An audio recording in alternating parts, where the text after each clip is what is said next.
Hello student, कैसे हैं आप सब। एक बार पुनः आप सभी का आपके अपने चैनल शिव कोचिंग क्लासेस पर स्वागत है। क्लास 12 फिजिक्स एनसीईआरटी पे चैप्टर 3 का जो आंकिक प्रश्न कराने वाला हूं महत्वपूर्ण है और इन्हें अच्छे से तैयार कर लीजिए। इसके पहले भी जो मैंने बनाया है वो प्लेलिस्ट में आपको मिल जाएंगे। क्वेश्चन देखिए, 2 ओम, 4 ओम और 5 ओम के 3 प्रतिरोध समांतर क्रम में संयोजित हैं, तो संयोजन का कुल प्रतिरोध क्या होगा। ठीक है ना, चलिए हल करते हैं। क्या क्या देके रखा है, पहले देके रखा है स्टूडेंट 3 प्रतिरोध, मतलब R1 कितना देके रखा है 2 ओम। ठीक है, R2 कितना देके रखा है 4 ओम और R3 देके रखा है कितना देके रखा है 5 ओम देके रखा है। चूंकि समांतर क्रम में जुड़ा हुआ है तो समांतर क्रम का फार्मूला क्या होता है, 1/R बराबर 1/R1 plus 1/R2 plus 1/R3। ये किस क्रम में जुड़ा हुआ है, समांतर क्रम में, और समांतर क्रम का ये फार्मूला होता है। तो 1/R इक्वल 1/2 हो जाएगा प्लस 1/4 हो जाएगा प्लस 1/5 होगा। इन तीनों का एलसीएम यदि देखा जाए तो 5 चौको 20 होगा। ठीक है, एलसीएम आपसे निकालते बनेगा। 2 का जब आप भाग दोगे 10 आएगा, फिर 10 का ऊपर तो 10 एक कम 10। जब आप 4 का भाग दोगे 5 आएगा, 5 का 1 से तो 5 एक कम 5, फिर 5 का भाग दोगे 4 आएगा, 4 एक कम 4। यदि इसको टोटल ऐड करोगे तो आ जाएगा 19, 19/20। ये आपका मान आया 1/R का। तो यदि मैं कह दूं R बराबर कितना होगा तो आप इसको उल्टा कर दो, क्योंकि 1/R था। मैं यदि R बराबर टोटल जो प्रतिरोध है वो कितने बराबर है, यहाँ पे RP कर सकता हूँ या टोटल R बराबर ही कर सकते हो। फिर RP करना है तो हर जगह टोटल निकालना है। ठीक है ना, परिपथ का टोटल प्रतिरोध। तो ये हो जाएगा 20/19 और मात्रा क्या है, ओम है। तो ये इस प्रकार से तुल्य आपका जो है प्रतिरोध आ चुका है। अब इसी में एक क्वेश्चन और ऐड होके आ सकता है कि यदि यही आपके जो 3 प्रतिरोध हैं, है ना, यही जो आपके 3 प्रतिरोध हैं, इसको यदि संयोजन के माध्यम से 20 वोल्टेज वाले विद्युत वाहक बल की बैटरी से जोड़ दिया जाए तो बैटरी से ली जाने वाली कुल धारा का मान बताइए। ये किस क्रम में जुड़े हुए हैं, तो ये किस क्रम में जुड़े हुए हैं, तो समांतर क्रम में जुड़े हुए हैं। इसी के साथ यदि 20 वोल्टेज बैटरी को जोड़ दिया जाए, ठीक है ना, तो उसमें कुल धारा कितना मान होगा, मतलब धारा ली गई धारा का मान कितना होगा, उसको अपन को फाइंड करना। तो चलिए उसको भी अपन कर लेते हैं। तो क्वेश्चन को आप समझिए, यदि संयोजन को 20 वोल्ट के विद्युत वाहक बल की बैटरी जिसका आंतरिक प्रतिरोध नगण्य है, मतलब ना के बराबर है, से संबद्ध है तो प्रत्येक प्रतिरोधक से प्रवाहित होने वाली धारा तथा बैटरी से ली जाने वाली कुल धारा का मान कितना होगा। तो यहां पर क्या क्या देके रखा है, जैसा कि हल करेंगे तो आपको देके रखा है विद्युत वाहक बल, है ना। तो दिया है, क्या दिया है, विद्युत वाहक बल। विद्युत वाहक बल कितना है 20 वोल्ट।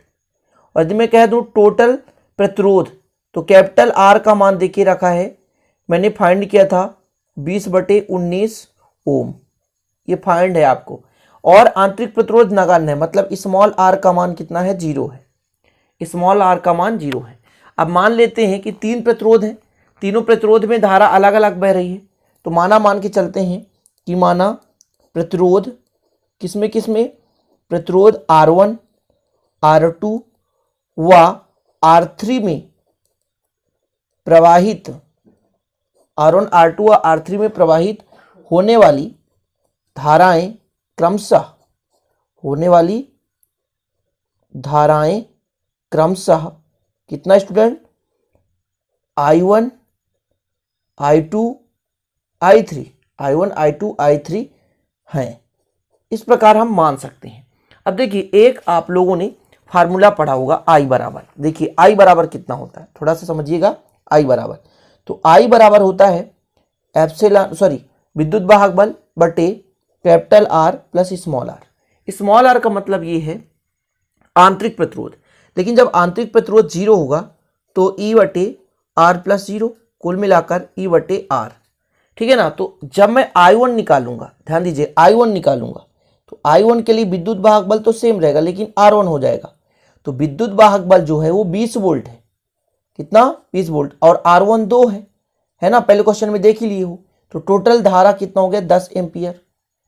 I2 यानी दूसरा धारा तो E/R2 हो जाएगा, यानी 20/4 हो जाएगा, तो 4 पंचे 20, तो 5 एम्पियर।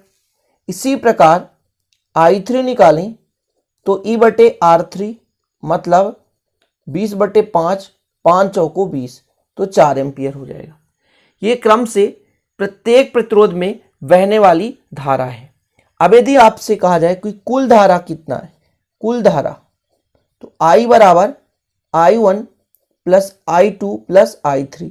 चूंकि ये समांतर क्रम में जुड़े हुए हैं तो टोटल धारा तीनों को जोड़कर अपन फाइंड कर सकते हैं। तो तीनों धाराएं कितने, 10 प्लस 5 प्लस 4, कुल मिलाकर 19 एम्पियर। ये कुल धारा है, I का मान है, टोटल धारा, ठीक है ना। तो ये जो क्वेश्चन पूछा था आपको कि कुल धारा का मान निकालना है और अलग अलग प्रतिरोधों में कितना धारा है उसका मान निकालना है। तो आप इस प्रकार, जिस प्रकार से मैंने किया, इस प्रकार से आप बिल्कुल निकाल सकते हैं। अगला क्वेश्चन देखिए। अगले क्वेश्चन पर आपके पास एक परिपथ दे के रखा है, बिंदु ए और बी के बीच एक परिपथ है और टोटल परिपथ का तुल्य प्रतिरोध निकालना है। यहां पर दो खंड है, एक ये समांतर क्रम में और एक ये समांतर क्रम में, फिर ये दोनों आपस में श्रेणी क्रम में। मतलब जो दो खंड है इनमें दो दो प्रतिरोध समांतर क्रम में जुड़े हुए हैं, देख सकते हैं। और इसके बाद ये खंड इस खंड के किस क्रम में जुड़ा हुआ है, तो श्रेणी क्रम में जुड़ा हुआ है। तो ध्यान देना है कि सबसे पहले मैं पहले खंड के लिए निकालूंगा, तो ये दोनों समांतर क्रम में है। तो मैं यदि आपसे कहूं कि आप 1/R1 निकाल लें, समांतर क्रम का यही होता है फार्मूला, तो इसका होता है 1/4 हो जाएगा प्लस 1/4 हो जाएगा। ये फार्मूला ही होता है समांतर क्रम, 1/R बराबर 1/R1 प्लस 1/R2। तो R1 मैं इस पूरे खंड के लिए निकाल रहा हूं, तो कितना हो जाएगा, देखिए सेम है तो एलसीएम सेम 4 आ जाएगा, फिर यहाँ 1 + 1 आएगा, मतलब 1 और 1 2 और 2/4। यदि इसको डिवाइड करेंगे तो 1/2 आएगा, यानी R1 का मान जो है कितना आ जाएगा, 2 आ जाएगा। कितना आ जाएगा, 2 आ जाएगा। इसी प्रकार दूसरे खंड के लिए 1/R2 मतलब 1/4 धन 1/4, दोनों के एलसीएम आएगा 4 और ऊपर धन 1 आएगा, तो 2/4 आएगा मतलब 1/2। कुल मिलाकर R2 का मान कितना आ जाएगा, 2 आएगा। अब ये दोनों खंड जो हैं, इस खंड का कितना आया प्रतिरोध, 2, इस खंड का प्रतिरोध कितना आया, 2। अब दोनों के यदि जोड़ देंगे, ये ओम में आता है, ठीक है ना, ये ओम में आता है, ओम प्रतिरोध का मात्रक ओम है। अब तुल्य प्रतिरोध यानी टोटल प्रतिरोध R निकालना है, तो R बराबर R1 प्लस R2 मतलब 2 धन 2, टोटल कितना 4 ओम हो गया। ये आपका तुल्य प्रतिरोध आ गया 4 ओम, ठीक है। तो ये अगले क्वेश्चन का आंसर है। वेरी सिंपल है, ये जो आपका सेकंड क्वेश्चन है बहुत ईजी है, आसानी से बन जाना चाहिए। अगला क्वेश्चन देखिए, सामर्थ्य 50 वाट एवं 200 वाट के दो बल्बों की प्रतिरोधों की तुलना कीजिए यदि उनकी वोल्टता समान है। ये एमपी बोर्ड में 2019 में आया था। अब दिया क्या है, सामर्थ्य यानी पावर, P1 बराबर कितना है, 50 वाट, और दूसरा सामर्थ्य यानी P2 बराबर कितना है, 200 वाट। ये सामर्थ्य देके रखा है, P1 बराबर 50 वाट और P2 बराबर 200 वाट, ये देके रखा है। इतना क्लियर। अब देखिए सामर्थ्य का फार्मूला होता है P बराबर V²/R, जहां V क्या है, विभव है, और R क्या है, प्रतिरोध है। अर्थात जो पावर है वो किसके व्युत्क्रम होता है, R के व्युत्क्रम होता है, ठीक है ना, R के व्युत्क्रम है। क्यों, क्योंकि यहां पर बोला गया है कि वोल्टता समान है, वोल्टता समान है। जब वोल्टता समान है तो दोनों के लिए समान ही होगा, ध्यान दीजिएगा। मतलब जो P1 है ये किस पर डिपेंड करेगा, ये अपोजिट P1 किसके लिए करेगा, जैसे P1 बटे, हम एक बार आपको बता देते हैं, P1 बराबर 1/R1 होगा, ठीक है। या आप ऐसे भी कह सकते हो V²/R1। आप कंफ्यूज मत होना, आसानी से मैं बता रहा हूं, इसका फार्मूला निकाल रहा हूं। तो P1 के लिए ऐसा कर दूं। अब V² V1 क्यों नहीं किया, क्योंकि वोल्टता समान है, वोल्टता समान है। अब यदि मैं P2 कहूंगा तो V²/R2 हो जाएगा। चलो इसको मत करो, ये चीज तो समझ सकते हो। यदि आपसे ये फार्मूला बन रहा है तो ये दोनों आप आसानी से निकाल सकते हो, P1 R1 P2 R2। अच्छा, भी दोनों में समान है, क्वेश्चन पे दे के रखा है। अब मैं यदि आपसे कहूं कि P1/P2 निकालूं तो V²/R1 हो जाएगा और V²/R2 हो जाएगा। V² से V² कैंसिल, R2 ऊपर जाएगा और R1 नीचे आ जाएगा। क्लियर? तो P1 बटे P2 बराबर R2 बटे R1। इतना क्लियर है? अब देखिए, इसको मैं ऐसा भी लिख सकता हूं कि R1 बटे R2, R1 बटे R2, तो ये भी बदल जाएगा P2 बटे P1। P2 का मान 200 है और P1 का मान 50 है, मतलब 50 चौको 200, यानी 4:1।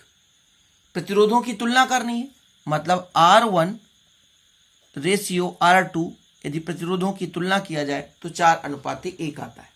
कितना आता है? 4:1। सिंपल है स्टूडेंट, ठीक है ना। तो ये क्वेश्चन 2019 में एमपी बोर्ड में आया था, इसलिए आप लोग इसे अच्छे से तैयार कर लो, महत्वपूर्ण है, इसलिए मैंने क्वेश्चन को करा दिया। अगला क्वेश्चन है, एक तार का प्रतिरोध 4 ओम है, तो इसे खींचकर दुगना कर दिया जाए तो इसके प्रतिरोध में कितना परिवर्तन होगा, या इसका प्रतिरोध कितना होगा। तो आप लोगों को एक फार्मूला पता होना चाहिए, ठीक है ना, कि R1 बटे R2 बराबर L1 स्क्वायर बटे L2 स्क्वायर, इस फार्मूले का प्रयोग होगा। अब चूंकि देखा जाए तो तार को खींचकर दुगना किया जाता है, मतलब जो L2 होता है परिवर्तित अवस्था में, तो L1 का दुगना हो जाता है, ठीक है। और R1 जो देके रखा है 4.0 ओम, मतलब पहले तार, मतलब L1 का मतलब प्रारंभिक स्थिति में, प्रारंभिक स्थिति पे तार का प्रतिरोध 4 ओम है, लेकिन जब उसे खींचकर बढ़ा दिया जाता है, मतलब दुगना कर दिया जाता है, यानी L2 का मान L1 से दुगना हो जाए, जैसे 4 सेंटीमीटर है तो 8 सेंटीमीटर हो जाए, तब हमें R2 का मान निकालना है। तो वैल्यू पुट कर दीजिए, R1 बटे R2, L1 तो L1 स्क्वायर, L2 की जगह 2L1 का स्क्वायर कर दीजिए। वैल्यू पुट करेंगे R1 का तो 4 बटे R2, यहां पर हो जाएगा L1 स्क्वायर, 2 दूनी 4 L2 square, sorry L1 square, L1 से L1 क्या हो गया? कैंसिल, ठीक है ना। 4 बटे R2 बराबर 1/4, तिरिया गुणा कर दो तो R2 बराबर 4 चौको 16, ये आपका आंसर हो गया। बोला था ना इसका प्रतिरोध कितना होगा जब तार को खींचकर दुगना कर दिया जाए, तो तार को खींचकर दुगना करने से प्रतिरोध 16 ओम हो जाता। तो यहां पर आप लिख दें 16 ओम। कितना स्टूडेंट? 16 ओम। तो आज के इस वीडियो का आखिरी क्वेश्चन देख लीजिए, एक ही धातु से बने समान लंबाई के 2 तारों के अनुप्रस्थ परिच्छेदों का जो अनुपात है 2:1 है, तो उनके सिरों के बीच विभवांतर लगाने पर उनमें धाराओं का अनुपात क्या होगा।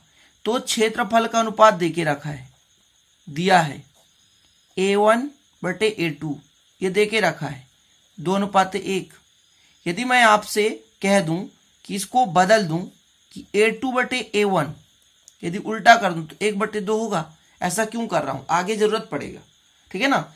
तो अब आपको एक फार्मूला पता होगा, जो प्रतिरोध होता है वो लंबाई के समानुपाती और क्षेत्रफल के व्युत्क्रमानुपाती होता है, और जब समानुपाती हटाते हैं तो रो लग जाता है। ये आपने पढ़ा है, ठीक है ना। यानी मैं इसको कह सकता हूं कि जो R है वो समानुपाती L के और A के व्युत्क्रमानुपाती होता है, नियतांक हटाते तो रो लग जाता है।